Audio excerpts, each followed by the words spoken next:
Good afternoon everyone. In this video, we will be discussing the characteristics of OOP, the advantages, disadvantages and applications of OOP. In our previous video, we have discussed regarding the 6 different characteristics of OOP. In this particular video, we will be discussing regarding the remaining characteristics. The 7th characteristic is called as polymorphism. Polymorphism is the ability of an operator and the function to take multiple forms. So, let us consider an example of geometrical shapes. So, the geometrical shapes will be existing in the form of circle, triangle and square. A circle is called as a geometrical shape, a triangle is called as a geometrical shape and square is also called as a geometrical shape. Here, the geometrical shape is existing in more than one form, which is known as polymorphism. Now, let us move to the 8th characteristic, that is called as message passing. In message passing, what happens is, we are specifying the name of the object and the name of the function and the information to be sent. So, when we send the information to the function by using the object, we will be getting the desired result. Now, let us consider the example, that is student 1 stand up. Here, student 1 can be considered as an object and stand up can be considered as a message. Here, I am passing a message stand up to the student 1. So, the student 1 performs the operation of standing and we will be getting the desired result. This concept is called as message passing. The next characteristic of object-oriented programming is known as dynamic binding. Dynamic binding is a process of connecting one program to another program. Here, the procedure call is known only during the execution time. Now, let us consider an example, that is drawing of shapes. Here, I have 3 different procedures, that is circle object, box object and then the triangle object. Here, during the execution of the program, I can call any one of the object, any one of the procedure. That is, I can draw a circle or else I can draw a box or else I can draw a triangle. There is no procedure that you should call all the procedures, or there is no rule that you should call these procedures in a particular order. So, the user will decide dynamically which particular procedure should be called. This concept is called as dynamic binding. Binding in the sense, you are joining one program to another program. Now, let us move to the next topic, that is called as the advantages of OOP. So, there are several advantages of using the OOP. Now, the first advantage is the programs are modularized based on the principle of classes and objects. So, here what you are doing is modularity, you need to know, that is modularity is nothing but the complex problem is divided into smaller number of parts so that it can be solved easily. If you consider the example of multiplying of 6 different numbers, here you cannot multiply all the 6 numbers at a stretch. So what you are doing is, you are multiplying the first 2 numbers. Whatever the result you are getting, that result is multiplied with the third number. A is multiplied with B, the result that is obtained is multiplied with C. Whatever the result you are getting, that is multiplied with D, and so on.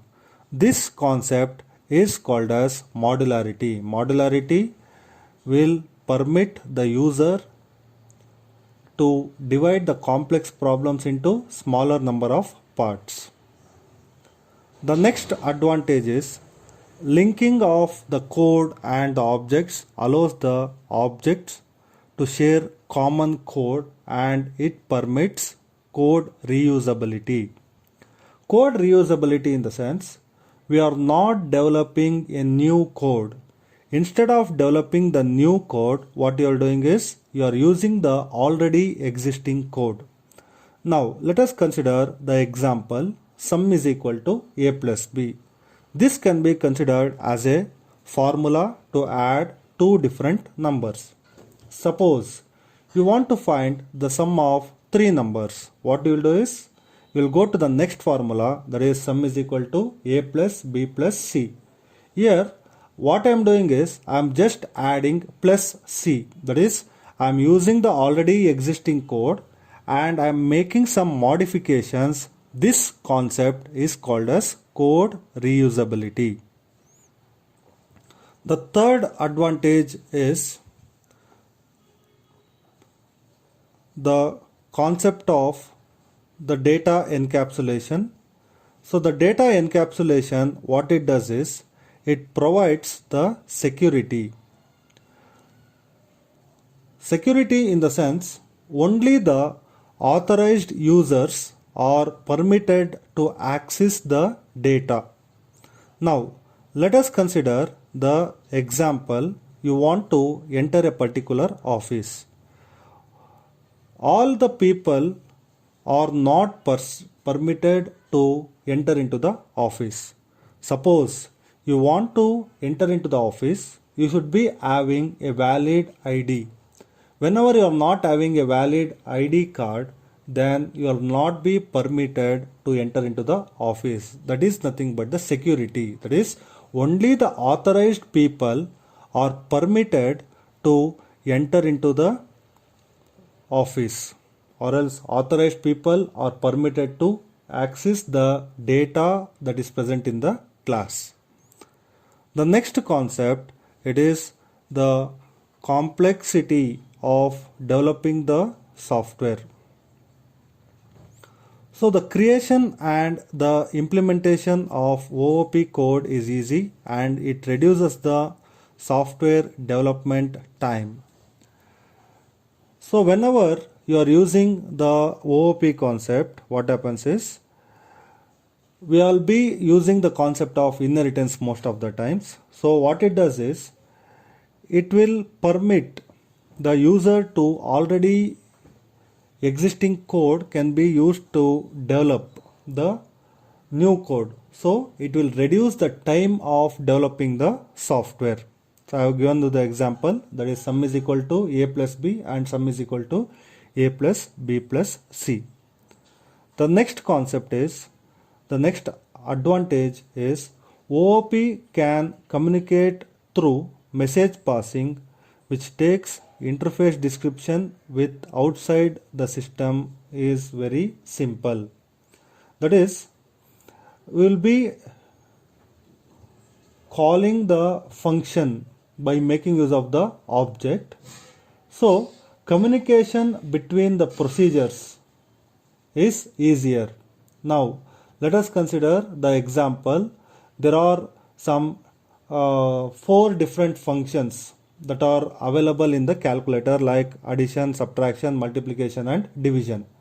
So addition can be communicated easily, or else addition function can be invoked easily by using the plus button. Same way subtraction can be invoked by using the minus button, multiplication by using the X button, and division by using the division button. So you can communicate through the various procedures easily by making use of the OOP concept.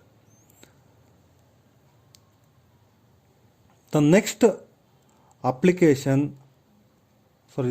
advantage of using the OOP is the inheritance provides the inheritance. What it does is it will provide the already existing code which reduces the complexity. Now let us consider an example of developing a car. Now there are two different cars, that is called as Swift and Swift Desire. So what the company did was, firstly it developed the Swift car. With some modifications it developed the Swift Desire car. So the Swift Desire car was not developed all from the scratch. What it does was, it took the Swift car and it developed the Swift Desire car. So these are the advantages of using the OOP. Now let us go to the disadvantages of OOP. The OOP does not have a particular standard, that is, you don't have a standard procedure. Now if you consider the example of your solving the mathematical problems or physics problems or accountancy problem, there is a standard procedure, that is, firstly you have to take the input and then you have to apply the formula, then you have to make some calculations, all those things. So here OOP does not have a particular standard. So that is one of the limitation or disadvantage. The next thing is, whatever the concepts we are discussing theoretically, those concepts cannot be implemented by making use of the OOP. That is, adaptation of the flow diagrams and object-oriented programming using the classes and objects are complex. That is, you can easily draw a flow chart, but implementing the same concept using the classes and objects will be difficult. The next thing is, all the real world concepts are difficult to implement using the object oriented programming. Now let us consider the example of the inheritance concept. So inheritance concept, you will be saying like grandfather, father and son. It is easily we can say that the properties of the grandfather will be acquired by son and the properties of the son will be acquired by the grandson. But the concept of implementation, that is dividing these properties among these three peoples, are very difficult. The next concept, the next disadvantage is the classes are overly generalized. That is, you don't have a standard procedure or a standard format in creation of the classes, and what are the things that needs to be inside the class, all these things are overly generalized. So these are all the disadvantages of using the OOP. Now let us go for the applications of OOP, that is, what are the fields in which you are using the OOP concepts. The first application is computer graphics application. So computer graphics application, in the sense, the OOP can be used in the designing of the icons. Like if you consider the example, in your mobile phone or else in your computer, you will be having many number of icons, that is my computer, my network places, documents, all these things. These computer graphics or else the user interface can be designed by making use of the OOP.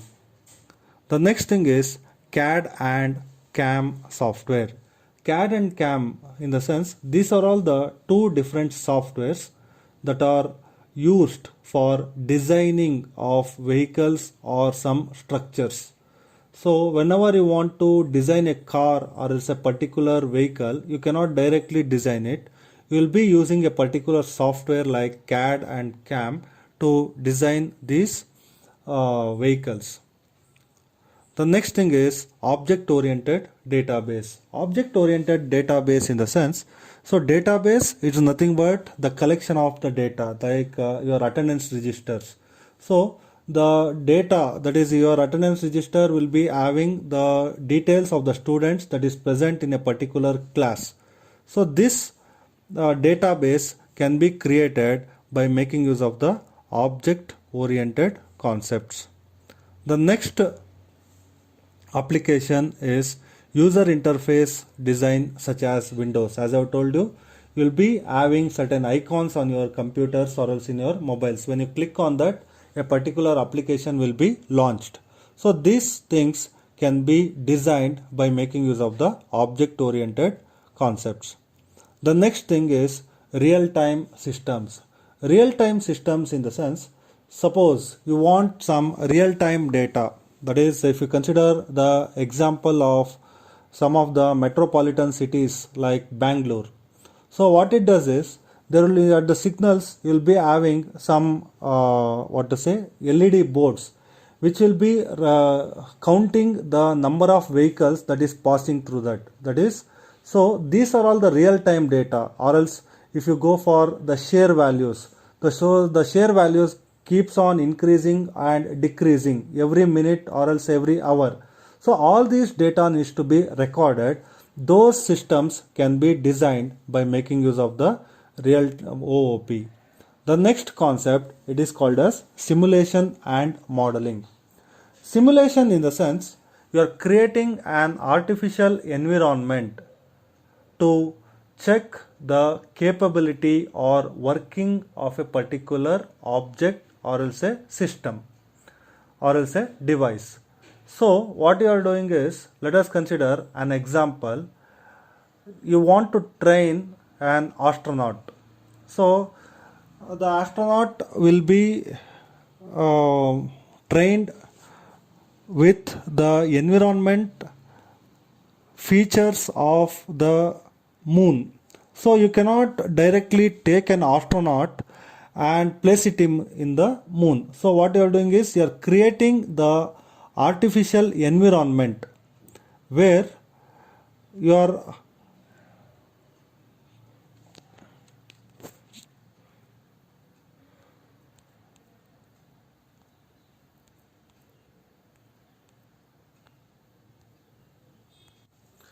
creating an artificial environment that resembles the environment of the moon. That is, it might be the pressure, it might be the temperature, all these things, vacuum, gravity, all these things, and you are training the astronaut.